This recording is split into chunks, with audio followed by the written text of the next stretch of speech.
Nosotros no tenemos nada que ver con Estados Unidos y con Inglaterra, porque eso es el falso Occidente. Cuando se habla de Occidente, nos están metiendo la mula, como se dice en Argentina, nos están vendiendo gato por libre. Occidente era la cristiandad, ¿está? Y cuando se produce la Reforma Protestante, se termina de hablar de cristiandad para hablar de Occidente, para olvidarse, se entiende, de lo que era la cristiandad, que queda reducida a la catolicidad, que es la verdadera cristiandad, que tiene unos valores absolutamente contrapuestos al mundo anglosajón, absolutamente contrapuestos al mundo anglosajón. A mí me importa un corno si en Rusia saben hacer una tortilla de patatas o no. Esto me importa un corno. A mí lo que me importa es que el mundo se entiende protestante a partir de Lutero, está a partir de Lutero y perfeccionado por Calvino, va a establecer las bases para que el principio sea el principio de la utilidad, y el principio de la ganancia. Es bueno lo que es útil, no lo bueno es la belleza y el bien y la bondad, sino es bueno lo que es útil lo que me permite para ganar dinero. Eso es el mundo anglosajón, independientemente de cuántos católicos existan en Estados Unidos, independientemente de cuántos hispanos existan en Estados Unidos, la ideología dominante es esa exactamente. Eso, y nosotros con ese mundo no tenemos nada que hacer, nada que hacer, independientemente de que en algunas ocasiones surja dentro de Estados Unidos un patriota que vaya en contra de los dos partidos mayoritarios, se mezcle en uno de ellos, y represente una reacción patriótica en los Estados Unidos contra una oligarquía mundial que ahora también domina los Estados Unidos. Y entonces ese patriota, representando esa tradición, puede tener un punto de contacto con nosotros, porque es un patriota, como puede tener punto de discordia con nosotros porque defiende su interés nacional, y está muy bien que lo haga, Lo mismo puede pasar en Brasil, y lo mismo puede pasar en Rusia, porque hoy el mundo está dominado por una oligarquía financiera mundial que tiene dos ideologías de subordinación: por un lado el liberalismo o neoliberalismo y por otro lado el progresismo. Por un lado destruye materialmente a los pueblos y por otro lado lo destruye espiritualmente. Y nosotros no estamos ni con uno ni con otro, como nos enseñó Ramiro de Maeztu cuando hizo, se entiende, su famoso libro Defensa de la Hispanidad, Entonces, nosotros no tenemos por qué elegir estar con uno o con otro, podemos estar con uno o con otro de acuerdo a nuestro interés. Si nos conviene, estamos. Si no nos conviene, no estamos. Y si no, jugamos a la neutralidad, pero no porque tengamos una afinidad con un Occidente que no existe más. Si el Occidente existe, somos nosotros, no ellos, que renegaron de Occidente para establecer un principio completamente distinto del que había establecido, se entiende, la cristiandad con el Evangelio. Lo que le decía, es decir, yo, para empezar, le quiero decir, voy confesándole cosas, como le dije que surgió esa noche. También le digo que para mí los libros son borradores, Es decir, borradores y botellas que uno lanza al mar para decir en la roca, porque pueden contener muchísimos errores, pueden estar sujetos a muchísimas críticas y pueden perfeccionarse un montón o corregirse un montón, Porque uno tiene una intención, lo realiza, y no quiere decir que la obra sea perfecta, porque perfecto es Dios nada más. Uno hace lo que puede y por lo tanto los libros son borradores con la mejor intención que uno realiza. Le decía lo del tribunal de la historia, Porque esos que nos jugaron tienen las manos manchadas de sangre, La tuvo Inglaterra, en la propia Inglaterra, la tuvo en Australia, la tuvo en Estados Unidos, continuando con sus hijos, porque la política fue mejor indio el indio muerto. Y esto no fue un capricho, esto no fue un capricho de los ingleses, no fue un capricho, se entiende, de los norteamericanos. Ni siquiera fue una decisión política inspirada simplemente en un afán expansionista. Toda decisión política tiene un trasfondo teológico, Y entonces el trasfondo teológico es que ellos, los ingleses primero y los norteamericanos, que son sus hijos, estaban en el bando del protestantismo. Yo no tengo nada contra el mundo protestante, cada uno elige lo que quiere, pero la verdad es que hay un problema teológico que tiene una consecuencia política, que es que primero Lutero y después Calvino lo perfecciona, porque Calvino es el cerebro de la Reforma. Lutero no tenía capacidad para eso, no tenía la capacidad analítica que tenía Calvino.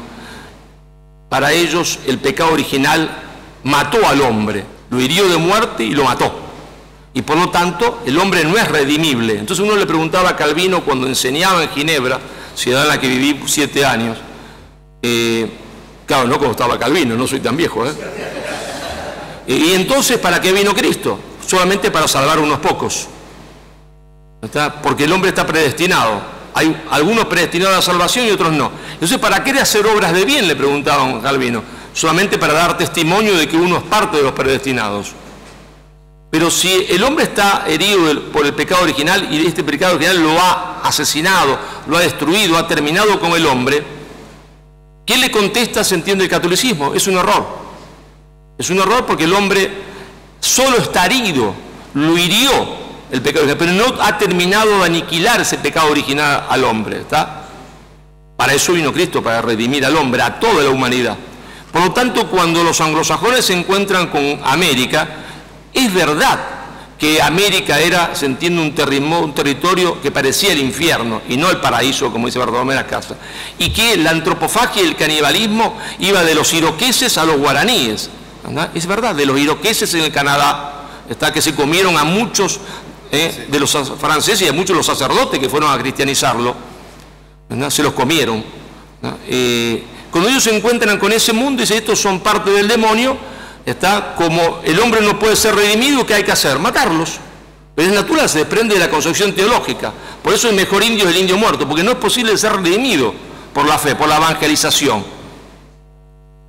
En cambio, cuando España llega a México y se encuentra con la situación terrible de la antropofagia, ¿está?, de un imperialismo antropófago, España dice, estos hombres están en el pecado, son antropófagos, pero pueden ser redimidos por la fe, pueden ser redimidos por la evangelización. Y por eso Isabel de Montezuma, hija del emperador Montezuma, se bautiza, se convierte al cristianismo, y cuando tiene que opinar, después de haberse casado con español y tenido 5 hijos, dice, este mundo que hemos construido es mucho más justo que el mundo de mi padre.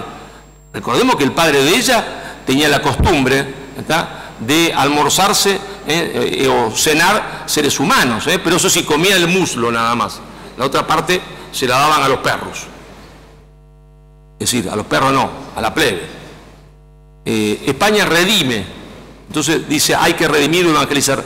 Los anglosajones no por una cuestión teológica, hay que matarlo. El mejor indio es el indio muerto. Lo mismo pasa en Australia, donde van a censar 900.000 personas al principio, y pues dicen, no, pero es una tierra sin habitantes, terra nullis, ¿no? Y el genocidio de Tasmania.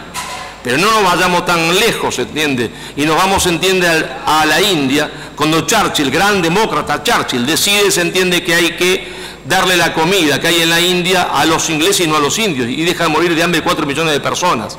Está, cuando la comida era de ellos, no de los ingleses. Ese es el occidente. Eso no es el occidente, eso es el falso occidente. Nosotros somos el occidente, si es que el occidente existe, no ellos, que son el falso occidente, negador de todos los principios de igualdad de occidente. ¿Y qué son los franceses, el occidente? Así, cuando yo vengo a España me causa gracia porque todo el mundo dice, somos un pueblo canita, no somos asesinos, en la guerra civil nos matamos entre nosotros. Sí, claro, en la guerra civil se mataron entre ustedes, la guerra civil es horrible, pero mucho más horrible, o cosas mucho más horribles pasaron del otro lado de los Pirineos, porque cuando la Revolución Francesa, igualdad, libertad y fraternidad, en realidad es igualdad, libertad y guillotina, ¿verdad? Cuando una región, la región de la Vendée, no aceptó los principios revolucionarios y se sublevó contra el gobierno dictatorial de París, le mandaron a los ejércitos para aplastarlos y aniquilarlos. Fue el primer genocidio de la era moderna. Agarraban a los niños católicos y a las mujeres y la tiraban en hornos para hacer pan, y se deleitaban, se entiende, con sus gritos. Cuando un oficial de policía de la revolución, horrorizado por esto, mandó un informe a París y les dijo lo que estaban haciendo estos señores, paren, no puede ser. Le dijeron, si protestabas a ir vos dentro del horno. Y cuando se le acabaron las mujeres católicas y niños católicos, siguieron con las mujeres y con los niños que estaban del bando de ellos, porque estaban endemoniados y les gustaba sentir el horror, el placer viendo los gritos de las personas quemándose. ¿Está? Esa fue la Revolución Francesa.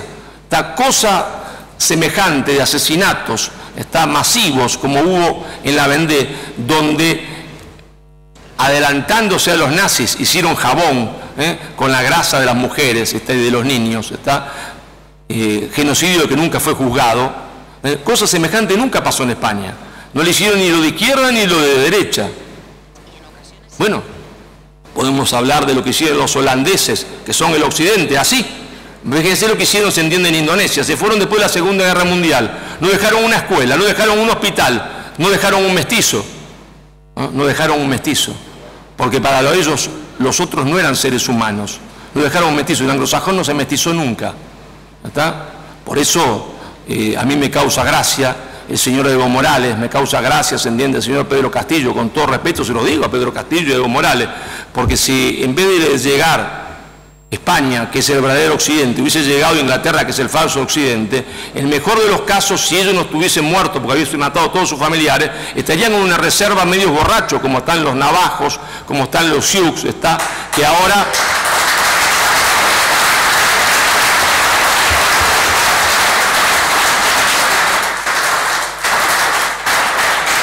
que ahora están un poquito mejor porque los anglosajones son fabulosos, son fabulosos. Hasta el año 1922 no tuvieron nacionalidad los indios, 1922. Pero ¿saben una cosa? Hasta el gobierno de Obama, que yo no lo respeto para nada, aclarando esto, digo lo de Obama, no se le reconoció derecho a libertad religiosa en los Estados Unidos. Hasta el gobierno de Obama no tenían derecho a libertad religiosa. Eso sí, antes le dieron los casinos. Ahora tienen casinos ahí, entonces se puede ir a jugar, a prostituirse en los casinos. Está fenómeno. ¿No? Pero bueno, yo no digo que los otros tienen la mano manchada de sangre para decir, bueno, nosotros también, nosotros somos iguales y no pueden juzgarnos. Y digo nosotros, porque yo soy español como ustedes. Y el principal triunfo de la leyenda negra, que ustedes crean que yo no soy español, y que yo crea que ustedes no tienen nada que ver conmigo, ese es el principal triunfo de la leyenda negra. No entendés que somos un solo pueblo, que va de los Pirineos, se entiende, a Acapulco, y desde California se entiende a Tierra del Fuego. Ese es el principal triunfo de la leyenda negra. Que yo crea, se entiende, que no tengo nada que ver con mi amigo mexicano, con mi amigo venezolano, con mi amigo, se entiende, de Andalucía. Yo soy español argentino, argentino español, como otro hay español andaluz, español mexicano, español colombiano, español valenciano. Yo no digo que todos mataron y nosotros no tenemos ninguna culpa de nada y no tenemos nada que pedir perdón. No. Lo digo porque la obra de España en América fue el primer intento más importante en la historia de la humanidad de llevar valores de justicia y libertad basados en el Evangelio que hubo en la historia. Y ese intento fue exitoso. Bueno, cada uno podrá jugar lo que quiera, pero hay un hecho irrefutable. En la última batalla, que es la batalla de Ayacucho, en el bando realista, que está mal llamado, como está mal llamado el bando independentista, aún en medio de la confusión, porque había un hermano de un lado y otro del otro, el ejército mal llamado realista está formado de 9.000 hombres, 8.000 son quechua hablantes. Es decir, todos los llamados pueblos originarios, mal llamados, porque son originarios del Asia, como los araucanos, como los incas, como los guajiras, estaban en contra de romper los vínculos con España. Y lo dice José Hernández Arregui, un autor argentino desde el marxismo, no desde el catolicismo ni desde la derecha. José Hernández Arregui desde el marxismo lo dice. Pero es difícil de comprender hoy la actitud de esa España. ¿Por qué? Porque todos somos en alguna medida hombres afectados por la modernidad y mucho más a uno por la posmodernidad.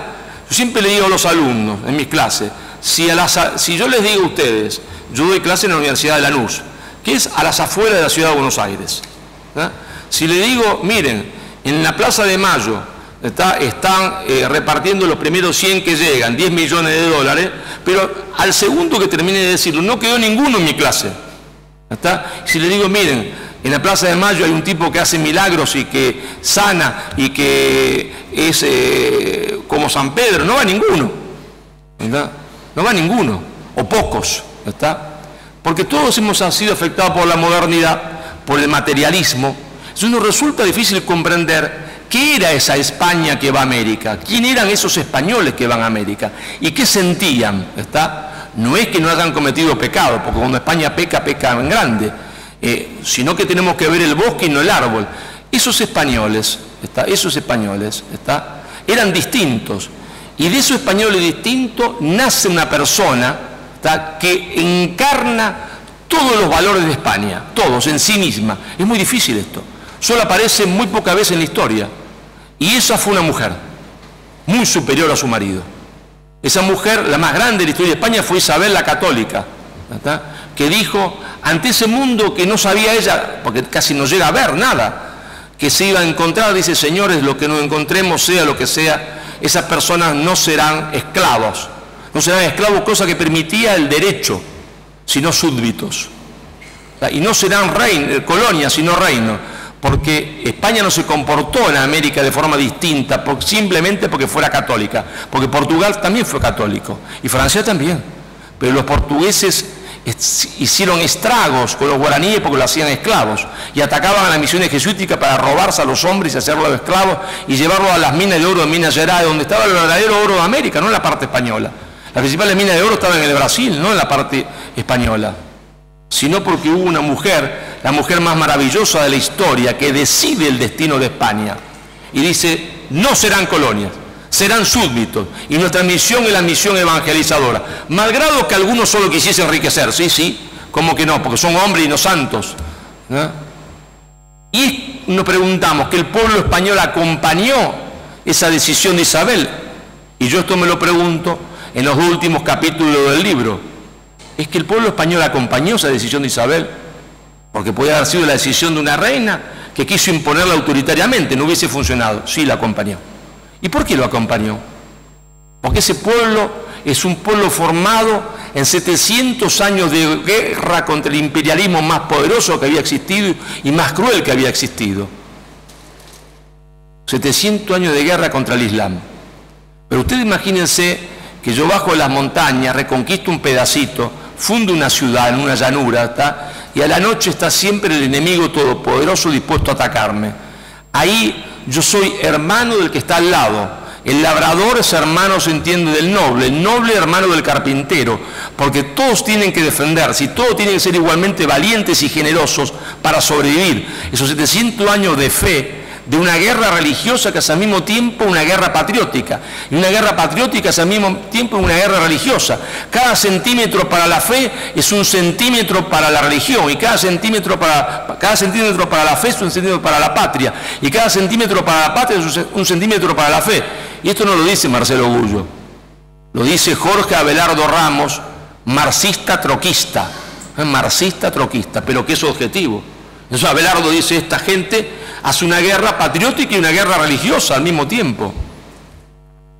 Y eso formó un espíritu extraordinario, que cuando viene Carlos V, que era un caballero, educado en los valores de la caballería, por su propia tía que lo había educado así, ¿está? Para ser un caballero, para defender la verdad, la belleza, el bien y a los más débiles, para ser generoso y para ser heroico y justo.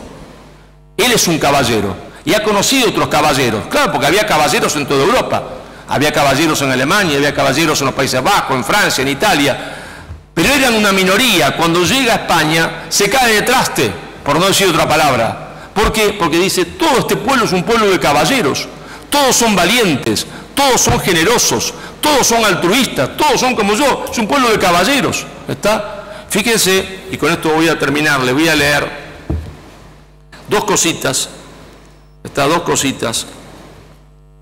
Una es un historiador argentino, José María Rosa, ¿está? Que dice, la larga guerra de la Reconquista formó el alma española. Por eso sus virtudes fueron el coraje, la fe, la hidalguía, la generosidad. El castellano valía más cuanto menor fuese su capacidad de miedo. El honor consistía en ser valiente, leal y generoso. Lo demás contaba poco. Era una moral heroica. Lo importante era el valor para afrontar la muerte, para mantenerse leal, para dar generosamente su dinero a quienes lo necesitan más que él.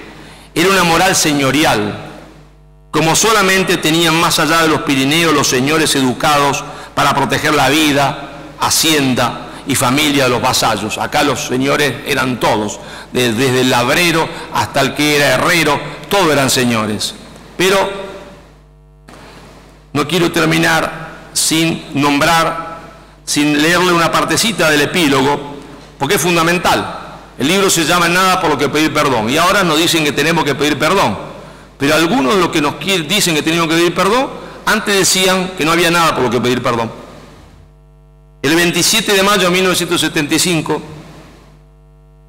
un superior provincial de la Compañía de Jesús en Argentina afirmó: fuimos forjados por España, somos hijos de una gran conciencia, porque la obra de España en América, más que una empresa, fue una misión del pueblo español que se volcó a esta tierra con lo mejor que tenía, su cultura y su fe. Misión de los conquistadores que en 50 años recorrieron a pie el continente, fundando pueblos y mezclándose sin miedo con los indios.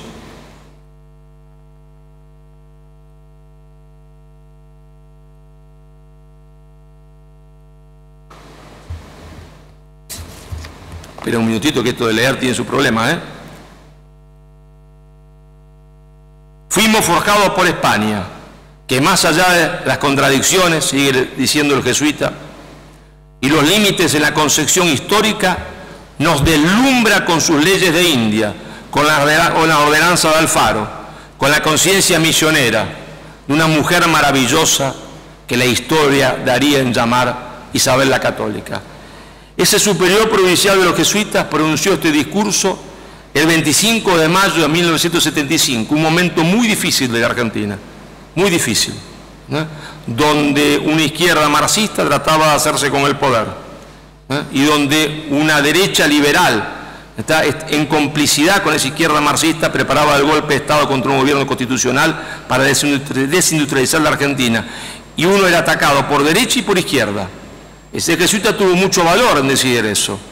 Ese jesuita después cambió de opinión. Ese jesuita es el padre Jorge Mario Bergoglio, que pronunció estas palabras el 27 de mayo de 1975. Muchísimas gracias por la atención.